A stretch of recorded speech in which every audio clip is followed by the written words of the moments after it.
नमस्कार। BJD row IT cell row मुख्य भाव नियुक्ति पाइथिबा अमर पट्टनायक सार को मोर गोटे कथा आपण आईटी सेल पई आपण कोन करिसेंती आउ दल पई आपण कोन करचंती जो माने बीजेडी रो सक्रिय कर्मी माने रहिले से माने दल पई दिन राति परिश्रम करचंती सोशल मीडिया रे काम करचंती हेले आपण एसी रूम रे बसी बाबा नउचंती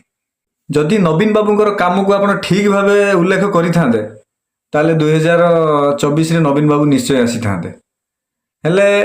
आपण सोशल मीडिया रे एते सक्रिय हेलेनी 21 तारिख दिन जो आपण धारणाटी कले एससी एसटी ओबीसी संरक्षण पई जाहो सेटा बहुत भलो थिला हेले जो माने सोशल मीडिया रे एक्टिव अछंती जो माने सोशल मीडिया पई काम करछन जो माने आपण बीजेडी पई काम करछंती सेमान गुटी डाकी पारले नवीन बाबू को मोर छुटिया अनुरोध जो माने इन्फ्लुएंसर अछंती बीजेडी रो सेही मानकु दायित्व दियंतु ठीक भाबे से माने काम करूछंती